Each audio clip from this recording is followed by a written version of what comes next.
ইন্না ইদ্দাতাশ শুহুর, পরিষ্কার ভাষা বলে দিলাম, সংখ্যা গণনার দিক থেকে মাস হলো 12টা।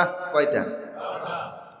ইনদাল্লাহি ইসনাআশারা শাহরান ইয়াওমা খালাকাস সামাওয়াতি ওয়াল আরদ, জমিন থেকে আসমান এবং জমিন সৃষ্টি হয়েছে সেদিন থেকে আমি আল্লাহ মাসকে 12টা হিসাবে বিভক্ত করে দিয়েছি। সপ্তাহ দিয়েছি, দিন দিয়েছি, রাত দিয়েছি। সপ্তাহের ভিতরে আবার ভালো কিছু দিন দিয়ে তোমাদের জন্য ইবাদতের আর কিছু শ্রেষ্ঠ দিন আমি দিয়েছি। যেমন তোমাদের সপ্তাহের দিনের ভিতরে জুমার দিন হলো সবচেয়ে সেরা দিন। সুবহানাল্লাহ। জুমার দিন সবচেয়ে সেরা দিন। আবার তোমাদের জন্য আমি আল্লাহ সুবহানাহু ওয়া তাআলা রাত এবং দিনের ব্যবস্থা করে দিয়েছি। এটা আমি আল্লাহ নিদর্শনের ভিতরে অন্যতম নিদর্শন। হঠাৎ করে রাত হয় না, হঠাৎ করে দিন হয় না। ইন্না ফি খালকিস সামাওয়াতি ওয়াল আরদ, আমি আল্লাহর এই সৃষ্টির নমুনার ভিতরে তোমাদের জন্য অসংখ্য নিদর্শন আছে। আছে না নাই? কোরআন বলছে কুল্লুম ফি ফালাকি ইয়াসবাহুন, এগুলি সাঁতার কাটতেছে। ইয়াসবাহুন মানে সাঁতার কাটা। লাশামসু ইয়ামবাগি লাহা আন তুদরিকাল কামার ওয়ালাল লাইলু সাবিকুন নাহার ওয়া কুল্লুম ফি ফালাকি ইয়াসবাহুন। প্রবল জ্ঞানী হইবে যাহারা, আপন মনেতে বুঝিবে তাহারা। রাত্রি পারে না আগে যাইবার, দিনের স্থান করি অধিকার। চন্দ্র পারে না বাঁধিতে সূর্যতে, সূর্য পারে না চন্দ্রকে ধরিতে। যার যার স্থান বহাল রাখিয়া ভ্রমণ করছে আল্লাহরে ডরিয়ে। সবাই ভ্রমণ করতেছে। মূলত কানাতারাত্তান ফামাতাকনা, সৃষ্টির শুরুতে সবকিছু একই জায়গায় পুঞ্জীবিত ছিল। আল্লাহ হুকুম করলেন, তখন এই মহাশূন্যের সৃষ্টি হলো। সুবহানাল্লাহ বলবেন না? তো বিজ্ঞানীরা বলে বিগ ব্যাং থিওরি, যেটাকে স্টিফেন হকিং আধুনিক বিজ্ঞানের একজন অন্যতম লোক, যার বাড়ি হচ্ছে আমেরিকাতে, অনেকটা প্যারালাইজড, তিনি কোমায় ছিলেন দীর্ঘদিন। তার একটা অন্যতম আবিষ্কার হচ্ছে বিগ ব্যাং থিওরি। অর্থাৎ পৃথিবীতে একটা মহাশূন্যে একটা বিস্ফোরণ ঘটল, সেই বিস্ফোরণের মাধ্যমে এগুলির অস্তিত্ব হয়েছে। সাধারণত আমরা দেখি অ্যাক্সিডেন্টের মাধ্যমে যা কিছু হয় তা মানুষের গ্রহণযোগ্য নয়। আর যদি কিছু গ্রহণযোগ্য হয় সেটা পূর্ব পরিকল্পিত। ধরেন ট্রেন অ্যাক্সিডেন্ট হলো, কিন্তু ট্রেন অ্যাক্সিডেন্টে অনেক লোহা ভেঙে পড়ে গেল। এই মুহূর্তে প্রস্তুত আকারে এমন একটা লোহা কি পাবেন? একটা জুতার ফিন পাবেন যেটা জুতায় ঢুকানো যায়, একটা কোদাল পাবেন, ঘন্টা পাবেন, দা পাবেন, বটি পাবেন, পাওয়া যাবে? পাওয়া যাবে না। গাড়ি অ্যাক্সিডেন্টে অনেক গ্লাস ভেঙে ফেললো, অনেক গ্লাস ভেঙে গেলে কিন্তু চশমায় লাগানো যায় প্রস্তুত আকারে, এমন একটা পাওয়া কি যাবে? পাওয়া যাবে। তাহলে বোঝা গেল অ্যাক্সিডেন্টের মাধ্যমে যা কিছু হয় এটা মানুষের গ্রহণযোগ্য নয়। যদি গ্রহণযোগ্য হয় তা পূর্ব পরিকল্পিত। যদি মহাবিশ্বের এই সৃষ্টি অ্যাক্সিডেন্টের মাধ্যমে, বিস্ফোরণের মাধ্যমে হয়েই থাকে, তাহলে এটার পূর্ব পরিকল্পনাকারী ছিলেন আল্লাহ, যে অ্যাক্সিডেন্টের মাধ্যমে, বিস্ফোরণের মাধ্যমে পৃথিবী নামক একটা জিনিস মানুষের বসবাসের উপযোগী বানিয়ে দিলেন। এই জন্য বিগ ব্যাং থিওরি বলে যে একটা অ্যাক্সিডেন্ট হয়েছে, তো পৃথিবী সূর্যের চারপাশে ঘুরতেছে। এই ঘুরার কারণে এটাকে আমরা সৌরবর্ষ বলি, এই আবর্তিত হওয়াটাকে। ইংরেজি দিন কখনো 28 হয়, 29 হয়, 30 হয়, 31ও হয়। এই হিসাবে ইংরেজিতে সৌরবর্ষ হয় 365 বা 366 দিনে। আর আরবিতে দিন 29 এবং 30-এর বাহিরে যায় না। চাঁদের চারপাশে পৃথিবী আবর্তিত হচ্ছে, এই হিসাবে চন্দ্রবর্ষ এটা 29 বা 30 হয়। সেই হিসাবে আরবিতে চন্দ্রবর্ষ হয় 354 বা 355 দিনে, 10 দিনের ডিফারেন্স। এই যে চাঁদের হিসাব, ইংরেজি হিসাব আপনি আপনার প্রয়োজনে রাখেন, ব্যাংকিং লেনদেনের জন্য রাখেন, আন্তর্জাতিক দুনিয়ার জন্য রাখেন, কিন্তু চাঁদের হিসাব রাখা ফরজ, কারণ এটার সাথে আমাদের ইবাদত জড়িত। আপনি বছরে যে 1 মাস রোজা রাখেন, ইংরেজি জানুয়ারি হিসাবে রাখেন না আরবি হিসাবে রাখেন? তাহলে রমজান মাসের হিসাব রাখতে হবে এবাদতের জন্য। আপনি যে কোরবানি করেন, কোরবানি জানুয়ারির 10 তারিখ না জিলহজ মাসের 10 তারিখ? জিলহজের 10 তারিখ। এটা আরবি হিসাব, আরবি মাসের হিসাবে। এটাই জন্য আপনার মনে রাখা ফরজ। আমরা বছরে হজ হয়, হজ হলো বছরে মাত্র 5 দিন। জিলহজ মাসের 8 তারিখ, 9 তারিখ, 10 তারিখ, 11 তারিখ, 12 তারিখের ভিতরে, এই 5 দিনের ভিতরে হজ কমপ্লিট হয়ে যায়। এটাও আরবি হিসাবে। আমাদের অনেক এবাদত আছে, শবে কদর, শবে বরাত, মেরাজ, এগুলি কিসের হিসাবে? আরবি হিসাবে। এই জন্য সৌরবর্ষের হিসাব রাখা ফরজ। কিন্তু তৎকালীন আরবে বছরের হিসাব লোকেরা জানত না। তৎকালীন মুশরিকরা, আরবের যে সকল মুশরিকরা ছিল মক্কার, তারাও আরবি এই মাসের হিসাব তারা জানত না। তারা মাসের নাম জানতো, এই রবিউল আউয়াল, রবিউল সানি, মুহররম, সফর, এগুলি তারা জানতো, কিন্তু তারা ক্যালেন্ডার তাদের কাছে ছিল না। আল্লাহ পাক বলছেন, আমি আল্লাহ ইয়াসআলুনাকা আনিল আহিল্লা কুল হিয়া মাওয়াকিতু লিন্নাস। লোকেরা আপনাকে চাঁদ সম্পর্কে জিজ্ঞেস করে, আপনি বলেন আমি চাঁদের মাধ্যমে আকাশে স্থায়ী ক্যালেন্ডার ঝুলিয়ে দিয়েছি। এটা যখন উদিত হয় তখন এটা খেজুর গাছের ডালের মতো চিকন আকারে উদিত হয়। চন্দ্র মাসের 13, 14, 15 তারিখ এটার পূর্ণতা লাভ করে, চাঁদটা বড় আকার হয়ে যায়, পূর্ণিমা চলে আসে। আর এই পূর্ণিমার পরে আবার চাঁদটা আকাশে অস্তমিত হয়ে যায়, মিলিয়ে যায়, আর দেখা যায় না। এরপরে আবার চাঁদ শুরু হয়। এই যে শুরু হলো শেষ হলো, এইভাবে 1 মাস 29 বা 30 এইভাবে করে আকাশে 12টা চাঁদ আমি উদিত করি। এর মধ্যে তোমরা 12 মাস গণনা করে থাকো। মাস শেষ, 12 মাস শেষ, 1 বছর শেষ। এটা তখনকার মুশরিকরা গণনা এই হিসাবটা জানতো না। ফলে তারা কাবা শরীফে মূর্তি রেখেছে 360টা। আপনারা জানেন না কি রাখছিল? 360টা রাখলো, 400 রাখলো না, 250 রাখলো না, 360টা কেন? 360টা হলো এই কারণে যে তারা 360টা মূর্তির মাধ্যমে বছর গণনা করত। এই মূর্তিগুলি তারা রেখে দিয়েছে। আজকে একটা মূর্তির পূজা করত, কালকে যখন আবার আসতো এই মূর্তিটা সরিয়ে রাখতো, এইটার আর পূজা কালকে করতো না, পরের দিন নতুন আরেকটার পূজা করত, এরপর এটা সরিয়ে রাখতো। এইভাবে করে এক এক দিন এক এক মূর্তির পূজা। 360টা মূর্তি শেষ, তারা মনে করত বছরও শেষ। এইভাবে তারা বছর গণনা করত। তারা মুশরিক ছিল। বলা হয়ে থাকে যে 33 কোটি দেবতা, আসলে কোনোদিন কেউ গয়না দেখে নাই। কথা বুঝতেছেন কিনা? কেউ কোনোদিন গনে দেখে নাই যে আসলে দেবতা কত, তারা বলে থাকে। এই ধারণা আগেও ছিল। এবং যারা সাহাবীরা, যারা মুশরিক ছিলেন আগে, রাসূলের সাহাবীরা যারা আগে মুশরিক ছিলেন, পরে ইসলাম কবুল করে মুসলমান হয়েছেন, ওনারা বলতেন, হে রাসূল, কাবার ভিতরে 360টা মূর্তি থাকতো। আসলে আমরা নিজেরাও জানতাম না আমাদের ভগবান কত, খোদা কত। তবে আমরা যে কোনো কাজে বের হলে একটা মূর্তি সাথে করে নিয়ে যাইতাম। রাস্তায় সফরে আমরা বের হলে, কোথায়ও গেলে পরে আমরা একটা মূর্তি সাথে করে নিয়ে যাইতাম। যে কোনো ভালো কাজের শুরুতে আগে মূর্তির পূজা করতাম। বাই চান্স যদি মূর্তি নিতে ভুলে যাইতাম, তাহলে আমরা রাস্তায় গেলে খুঁজতাম ভালো কিছু পাওয়া যায় কিনা, ওইটার আগে একটু পূজা করতাম। সেই হিসেবে এটা সাপ হইতে পারে, ব্যাঙ হইতে পারে, হাতি হইতে পারে, কথা বুঝতেছেন কি না, সূর্য হইতে পারে, চাঁদ হইতে পারে, মানে ভালো একটা কিছু দেখলেই এটা কি করতাম, পূজা করতাম। তার মানে বোঝা গেল যে এটার কি নাই, সংখ্যার কোনো শেষ নাই। আবার কেউ আছে তৃতীয়বাদে বিশ্বাসী, যেমন খ্রিস্টানরা, তারা বলে আমরা 3 খোদায় বিশ্বাসী, ঈসা, মারিয়াম আর আল্লাহ, নাউজুবিল্লাহ মিন যালিক। এরকম করে কেউ ইহুদিরা ওজায়েরকে আল্লাহর পুত্র মনে করে, আল্লাহর অংশ সাব্যস্ত করে। আল্লাহ পাক পরিষ্কার ভাষায় বলে দিয়েছেন, আমার কোনো অংশ নাই, ইলাহুন ওয়াহিদ, আমার কোনো ভগ্নাংশ নাই। আমার কি নাই? একের তো একটা ভগ্নাংশ আছে, একের হলো অর্ধেক, 2 অর্ধেক মিলে কত হয়? 1 হয়, একের আবার 2 হয়।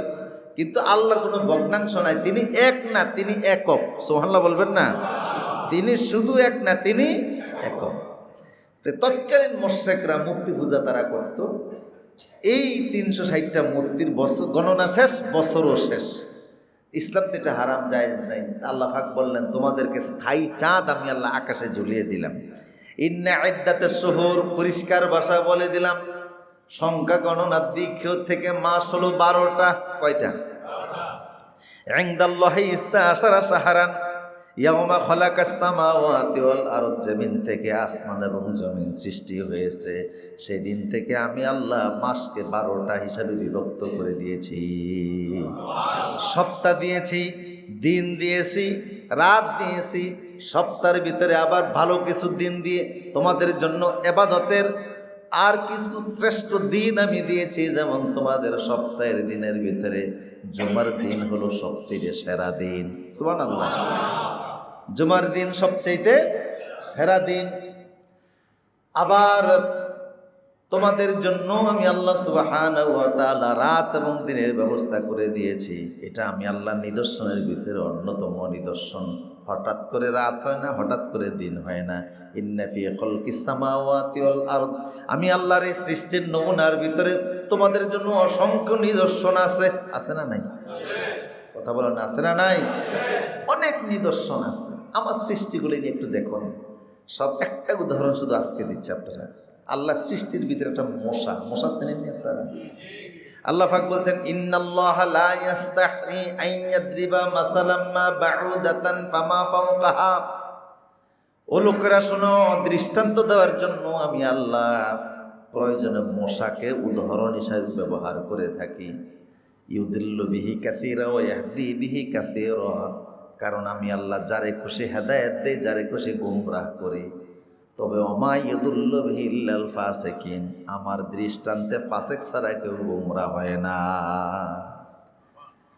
প্রয়োজনে আমি আল্লাহ আমার কুদরত বুঝানোর জন্য মশার উদাহরণও দেই। সুবহানাল্লাহ বলবেন না? আল্লাহর অসংখ্য কুদরত আমাদের সামনে আছে না নাই? এর ভিতরে মশা হলো একটা।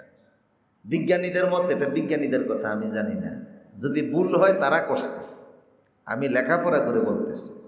বিজ্ঞানীদের মতে প্রায় 2700 প্রজাতির মশা আছে। কত? 2700 প্রজাতির মশা। তার ভিতরে একটা হলো ডেঙ্গু মশা। এই শুধুমাত্র একটা মশার যন্ত্রণায় সবাই মশারি ব্যবহার করে, অ্যারোসল ব্যবহার করে, কয়েল ব্যবহার করে। কথা বলেন ঠিক কিনা? আর আমার জানা মতে মশার চাইতে সাহসী প্রাণী আর পৃথিবীতে নাই। এমন কোনো মানুষ নাই যে এটা ভয় পায় না। যে হুজুর ফু দিয়া মানুষের রোগ দূর করে, সেই হুজুরেরও দেখা যায় মশার ভয়তে মশারির ভিতরে ঢুকে। ঠিক কিনা বলে? হুজুরে ভয়তে মশারির ভিতরে ঢুকে। আমি দেখুন সুবহানাল্লাহ। আওয়াজ ক্লিয়ার নেই আসলে আপনাদের কাছে, বুঝতেছেন নি আওয়াজ? এমন কোনো মানুষ নেই যে মশারে আল্লাহ কেন তার দৃষ্টান্ত কোরআনে সূরা বাকারায় দিলেন। আজীব প্রাণী একটা ডেঙ্গু মশার মোকাবেলা মানুষ করতে পারে না। একটা মাত্র মশার ভয়তে মানুষ এত কিছু করে। যদি 2700 মশা আল্লাহ একসাথে ছেড়ে দিতেন, পৃথিবীর 800 কোটি মানুষকে নিচ্ছিন্ন করার জন্য কিছু মশাই যথেষ্ট। একটা ডেঙ্গু মশা, এবং বিজ্ঞানীদের মতে যে পৃথিবীর সব প্রাণী মিলাইয়া সমস্ত প্রাণীর হাতে এত মানুষ মরে না মশার কাছে যত মানুষ মরছে। মশায় যত মানুষ মারছে, এত মানুষ বাঘ সিংহ সাপ মিলিয়ে এত মানুষ মরে না। মশায় যত মানুষ পৃথিবীতে হত্যা করেছে। একটা ডেঙ্গু মশার কাছে পৃথিবীর মানুষ অসহায়। কথা কোন ঠিক কিনা? আর মশার ইতিহাস অনেক পুরাতন। কারণ আমরা জানি আল্লাহর খলিল ইব্রাহিম আলাইহিস সালামের সঙ্গে যে লোকটা বেয়াদবি করেছিল, ওর নাম কি? নমরুদ। কি নাম? ওই নমরুদরে আল্লাহ মারছেন কি দিয়া? সুস্থ মশা না অসুস্থ মশা? তাইলে পৃথিবীর অন্য মানুষ না মরল, অন্তত নমরুদ যেহেতু মরছে, ও একাই 100। কথা বলে ঠিক কিনা? ও একাই 100। নমরুদ মারা গেছে মশার যন্ত্রণায়। আমার প্রিয় সুধী, এত মানুষ পৃথিবীতে মারা গেল মশার কামড়ে। একটা মাত্র ডেঙ্গু মশার কারণে যদি মানুষ এত অসহায় হয়, 2700 মশা আরো তো আল্লাহ রিজার্ভেশনে আছে। যদি আরো 2600 এরপরে 99টা মশা যদি আল্লাহ ছেড়ে দিতেন, পৃথিবীর 800 কোটি মানুষ ধ্বংস করতে বেশি সময় লাগবে না। তারপরে সৃষ্টিগতভাবে দেখেন আমাদের পেটের ভিতরে হৃৎপিণ্ড মাত্র একটা, মশার হলো তিনটা। আমাদের হার্ট জেনারেটর হৃৎপিণ্ড হলো আমাদের মানব দেহে মাত্র একটা, আর মশার শরীরে হলো তিনটা। তাইলে হৃৎপিণ্ডের দিক থেকে আমাদের থেকে আগায়া, কথা কোন ঠিক কিনা? আমাদের মুখে দাঁত হলো মাত্র 32টা। কয়টা? কোনোদিন গইনা দেখি না। হ্যাঁ, দেখছেন নি আপনারা? গইনা দেখি না, এটা শোনা কথা যে 32টা। এটা কেমনে শুনছি? অনেক সময় মানুষ কারোর সাথে রাগ করলে বলে যে এক থাপ করে দাঁত 32টা, যদি এটা কোনোদিন সম্ভব না, কেউ ফেলছে বলেও মনে হয় না, এটা কথার কথা, সমাজে চালু আছে। আমাদের মুখের ভিতরে দাঁত হলো মাত্র 32টা, কিন্তু মশার শরীরের ভিতরে মুখের ভিতরে দাঁত হলো 47টা। তাহলে দাঁতের দিক থেকে আমাদের থেকে আগায় আছে। সুবহানাল্লাহ বলবেন না? ওর নাকের ভিতরে ছুরি হলো 6টা। ছুরি চিনেন না আপনারা? এই কাশি কাটেন যে আপনারা, এরকম ছুরি হলো কয়টা? প্রায় 6টা ছুরি আছে তার নাকের ভিতরে কাটার জন্য। আল্লাহ তারে এমন বুদ্ধি দিয়েছেন, মশা কিন্তু সব মানুষের রক্ত খায় না। বহু মানুষের শরীরে দেখবেন মশা বসে এরপরে উড়ে চলে যায়, রক্ত পান করে না। তার ভিতরে আল্লাহ পাক ডিজিটাল এক্সরে মেশিন সৃষ্টিগতভাবে দান করে দিয়েছেন। সে যখন কোনো শরীরে বসে, চামড়ার উপরে বসে, তার ভিতরে যে আল্লাহ ডিজিটাল এক্সরে মেশিন দিয়েছেন, ওইটা ফিট করে সে রক্ত পরীক্ষা করে। রক্তটা তার রুচিতে হইলে পরে খায়, রুচিতে না হলে খায় না। মশা একটা ছোট্ট মানের প্রাণী, তারও একটা রুচি আছে, কিন্তু মানুষের মধ্যে এমন নিকৃষ্ট মানুষ আছে রুচি বলতেই নাই। কথা বলেন ঠিক কিনা? সে শুধু মানুষের হক, গরিবের হক খায় না, প্রয়োজনে আপন ভাইয়ের সম্পদও গিলে খায়। কথা বলেন, মানুষের মধ্যে এমন আছে না নাই? মশারও একটা রুচি আছে, মানুষের রুচি নাই। মশারও একটা আদর্শ আছে, বহু মানুষ আছে তার আদর্শ বলতেই যেখানে পায় সেখান থেকে খায়, কোনো বাস বিচার নাই। কিন্তু মশা সব মানুষের রক্ত খায় না। সে যে রক্ত পান করে ডিজিটাল এক্সরে মেশিনের মাধ্যমে পরীক্ষা করে, ভালো লাগলে পরে খায়, ভালো না লাগলে খায় না। এখন ডিজিটাল এক্সরে মেশিনের মাধ্যমে সে পরীক্ষা করলো রক্তটা ভালো। এখন রক্ত পান করার জন্য আল্লাহ তারে বুদ্ধি দিয়েছেন, অ্যানেস্থেসিয়ার ভ্যাকসিন আল্লাহ তার শরীরের ভিতরে দান করে দিয়েছেন। অ্যানেস্থেসিয়া মানে হলো অবশ করা। এই পৃথিবীতে প্রথম অ্যাপনিসিন এটা আবিষ্কার করেছেন মানুষের অবশ করার জন্য। অপারেশনের জন্য ডাক্তার দেখবেন অ্যানেস্থেসিয়া করে। কথা বুঝতেছেন কিনা? ডাক্তাররা দেখবেন রুগীর যেখানে অপারেশন করা লাগবে, অপারেশন যদি ছোট হয় তাহলে ওই নির্দিষ্ট জায়গাটার মধ্যে অ্যানেস্থেসিয়া করে, জায়গাটাকে অবশ করে নেয়, রুগীর যেন ব্যথা না পায়, টের না পায়। আর যদি অপারেশন বড় হয়, সারা শরীরের অ্যানেস্থেসিয়া করা লাগে। যাদের ওপেন হার্ট সার্জারি করে, বুকটা ফেরে ফেলে, শরীরটাকে আলাদা আলাদা করে সাজায়, সব বের করে ফেলে, রগগুলি বের করে অন্য জায়গার থেকে রগ আইনা ওই জায়গার ভিতরে সেলাই করে লাগিয়ে দেয়, সারা শরীর অবশ করা লাগে, অ্যানেস্থেসিয়া করে। এই জন্য যে কোনো ডাক্তার এটা পারে না, অত্যন্ত অভিজ্ঞ ডাক্তার লাগে যে এই জায়গায় অপারেশন, এই নির্দিষ্ট জায়গাটার মধ্যে অ্যানেস্থেসিয়ার এটার ইঞ্জেকশনটা দিতে হবে, এটার প্রতিক্রিয়াটা এখানেই থাকবে, এর বাহিরে যাবে না। মশার ভিতরে আল্লাহ অ্যানেস্থেসিয়ার ভ্যাকসিন দিয়েছেন। সে যখন যেই জায়গার রক্তটা পান করবে ওই জায়গায় ভ্যাকসিনটা ছেড়ে দেয়, দিলে পরে ওই সুনির্দিষ্ট ওই সামান্য জায়গাটা শুধু অবশ হয়। এই কারণে আপনি টের পান না। আপনি টের পান তখন যখন সে খাইয়ে অলরেডি চলে গেছে। কথা কোন ঠিক কিনা? যখন সে আউট হয়ে যায় তখন আপনি, কারণ ওর অ্যানেস্থেসিয়ার মেয়াদ মাত্র 1 সেকেন্ড বা 2 সেকেন্ড। যখন মেয়াদ শেষ, ও উঠে চলে গেছে, আপনি তখন টের পাইছেন। আপনি টের পাইছেন অনুভূতি দিয়া। চামড়ার ভিতরে অনুভূতির সেল আছে, অনুভূতির সেল ব্রেনের মেসেজ করছে যে এমন মশাতে একটা বসছে। ব্রেন আবার মেসেজ করছে হাতের কাছে, ভ্যাক্স পাঠাইছে যে তুই একটা থাপ্পড় দে। হাত ঘুরিয়া থাপ্পড় দেওয়ার আগে মশা অলরেডি সম্পট। কথা বুঝতেছেন কিনা? আমার প্রিয় শরীর, এই জন্য আল্লাহ পাক বলছেন আমার কুদরত। সুবহানাল্লাহ বলেন। দিন এবং রাতের আবর্তনে আমার কুদরত দেখো তোমরা। কোথায় কোথায় আবার দিন অনেক বড়, কোথায় রাত অনেক বড়। আল্লাহ সুবহানাহু ওয়া তাআলা বলেন এগুলি আমার কুদরত। এই কুদরতগুলি তোমরা দেখো। বছরে মাস দিলাম আমি 12টা, বছরে মাস দিলাম আমি আল্লাহ 12টা। আহারে, আর 2 মিনিট সময় দেওয়া যাবে ইনশাআল্লাহ? সর্বোচ্চ 5 মিনিটের বেশি না। আমার প্রিয় সদী, এই 12 মাসের ভিতরে তোমরা বছর গণনা করবা। তো রসুল পাক সাল্লাল্লাহু আলাইহি সাল্লাম এই সিস্টেম সাহাবীদেরকে বলে দিলেন। কিন্তু এই মুহররম সফর এই মাসগুলি গণনা ছিল তৎকালীন আমলে। হুজুর বললেন যে তোমরা চাঁদ দেখা মাস গণো, বছর গণো, কিন্তু তোমরা মুশরিকদের মতো মুক্তি দিয়া বছর গণতে যেও না, এটা হারাম তোমাদের জন্য। সাহাবে কেরাম বুঝলেন, কিন্তু সুনির্দিষ্টভাবে তখনও এই ক্যালেন্ডার তৈরি করা, সারা পৃথিবীকে ইসলামের আওতায় যেটা চলে এসেছে, এটা তখনও হয়ে ওঠে নাই। তখন ইরাকের এবং বসরার গভর্নর ছিলেন আবু মুসা আশআরী রাদিয়াল্লাহু তাআলা। তিনি হযরত ওমর রাদিয়াল্লাহু তাআলা তখন খলিফায়।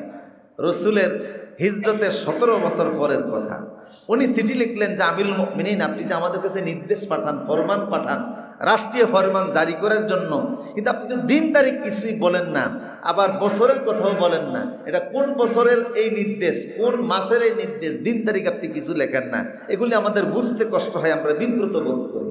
এই জন্য আপনি সুনির্দিষ্ট দিন তারিখ দিলে ভালো হয়। হযরত ওমর সাহাবায়ে কেরামকে ডাইকা মজলিসে শুরার কেন্দ্রীয় মন্ত্রী সবার মিটিংয়ে আলোচনা করলেন যে আসলে আমরা তো স্থায়ী কোনো ক্যালেন্ডার গণি না, এটা কি করা যায়। তখন সাহাবায়ে কেরাম বললেন যে আমরা তাহলে এখন থেকে একটা স্থায়ীভাবে আরবি বর্ষের একটা হিসাব শুরু করি। সুবহানাল্লাহ পড়েন। তো কিভাবে শুরু করব, কোন দিন থেকে আমরা শুরু করা যায়? কেউ বলে রসুলের জন্মদিন থেকে।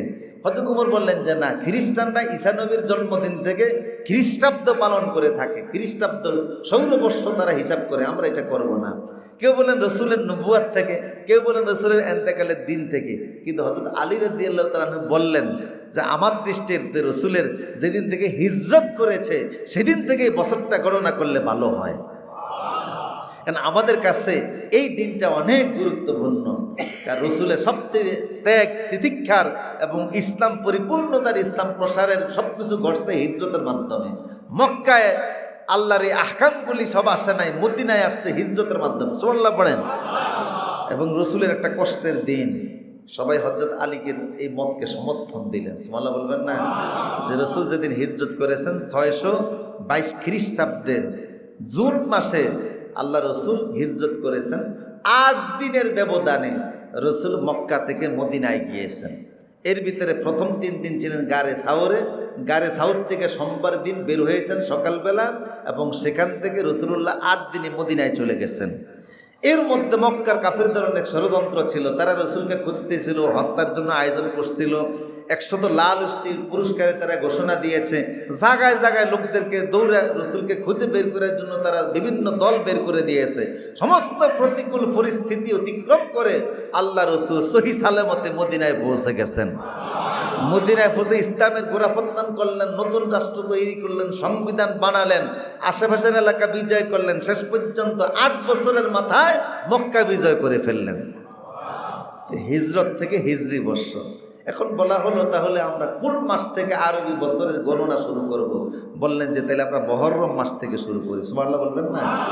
মুহররম মাস থেকে শুরু হয়ে গেল বছরের হিসাব গণনা। এই যে মুহররম মাস আসছে জানেননি আপনারা? এই মুহররমের ভিতরে একটা তারিখ আছে, এটাকে বলে আশুরা, 10 তারিখ বলা হয়।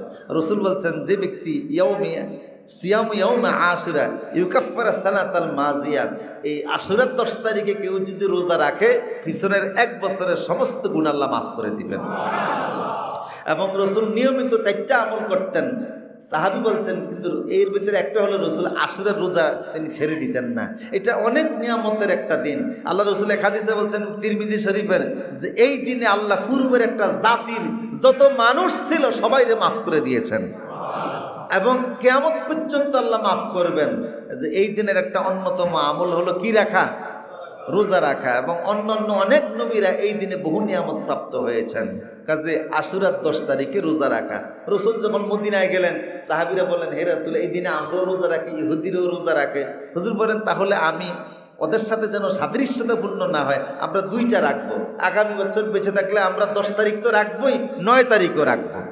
এতে রসুল আর পরের দিন বেঁচে থাকলেন না, পরের বছর তিনি আর থাকলেন না, ইন্তেকাল করেছেন। এই জন্য আশুরার রোজা মোটামুটি সুন্নত হিসাবে কয়টা? 2টা, 9 তারিখ 10 তারিখ, না হয় 10 তারিখ 11 তারিখ।